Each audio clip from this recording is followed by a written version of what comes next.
Thank you for that beautiful welcome. How's everybody doing?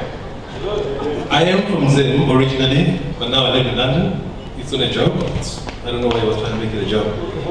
Little boy named football. Good man. Anyway, I'm glad to be here. You've heard about the London Rise, right? Yes? I'm being like, thank you very much. I was so pissed off. I'm a black man, obviously, as you can see. I was so mad when the British people were making out like those riots were being caused by black people, until I started seeing the images of what was happening. Broken into KFC, JJB Sport, Vodafone, and I thought, oh shit. It was so embarrassing. You know, you can't defend black people. Anyway, I'm glad to be in Joburg, and there's two places really that I really would not want to be right now, and that's anywhere in the Middle East, especially Libya, and in heaven. Here's why. In Libya, obviously, it's a Muslim country, right? So with what's been going on, can you imagine what heaven is like right now? Can you imagine the mayhem in trying to come up with virgins? Honestly, I mean, they have to start some sort of recycling program or something, or they have to get a company, like, you know, to put in a tender and start, you know, manufacturing hymens. You get people like Marilyn. No, I'm sorry, you know. No, seriously, can you imagine? I mean, how many suicide bombers must be in heaven right now? 21 virgins. Even God can't even do that, come on. There was that, Mrs. Monroe, come on, here's your hymen. You know, you know, and put in a tender, you get people like, Julius Malema. Hey, what Jesus? Hey? Who is this St. Paul and why is he getting the tender? Hey? I want it also, you know? That sort of thing. Anyway, so suicide bomber gets to heaven, and he gets there, and Prophet Muhammad is there to meet him. And says to him, oh, I won't even try to put it in an Indian accent. I don't know why I assume Prophet Muhammad is Indian anyway. But anyway, gets there, and says, oh, you've done very well, well done. Here are your 21 virgins. And then the door opens. First in line is Mother Teresa and 20 nuns. Because there's nothing in the Quran that actually says, I mean, the virgins are like, you know, young and beautiful and awesome. It doesn't say that, does it? It just says virgins. I assume Mother Teresa was a virgin, and I assume the nuns are virgins as well. 80, but it's still virgins. It says virgins. Or, suicide bomber, poof, same kind of thing. Blows himself up, gets to heaven. Prophet Muhammad is there to meet him. And he says, ah, well done. You know, I've got good news and bad news. The good news is, we've got your virgins. Door opens. Beautiful, young virgins, like we expect. And they say, the bad news, when we gathered all your pieces together, there was one piece missing.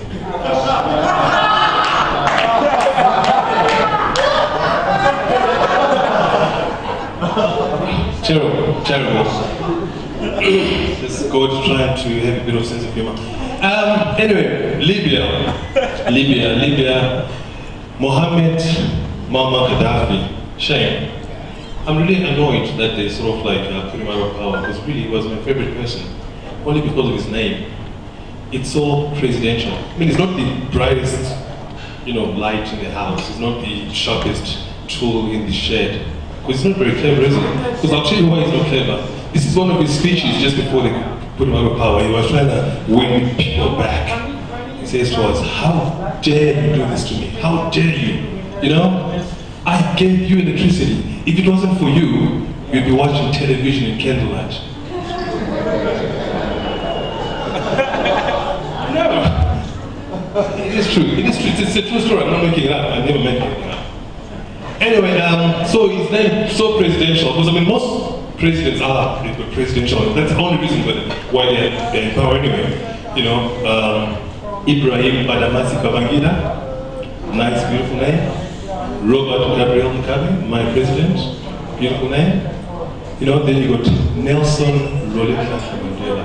Ah, a diva, right? But I'm just trying to imagine for a minute, help me with this.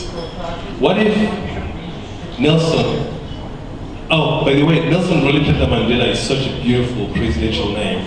that I think all South African presidents should call that. So like in the Vatican, Nelson the First, Nelson the Second, Nelson the Third. Because we've achieved it as Zimbabweans. You guys think the guy that's on now is the same person? No, he's not. We're on number 3. 4, 3, I don't know. 30 years, it must be number 4 or something like that. It's not the same person, honestly. We've moved on. We're way ahead of everybody else. So anyway, so imagine for a minute if Nelson Rolihlahla Mandela wasn't a president. He was a gardener. Can we do that?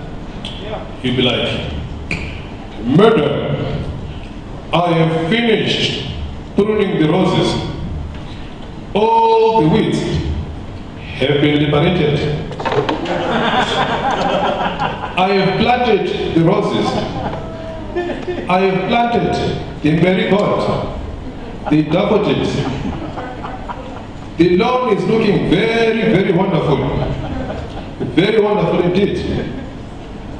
I can categorically say you will be the talk of the neighborhood and indeed the country when the sunflowers start to blossom. Never, never, and never again shall it be that the roses will suffer against the oppression of the weeds." Thank you, that was my time. Thank you very much. Come on, give it up for the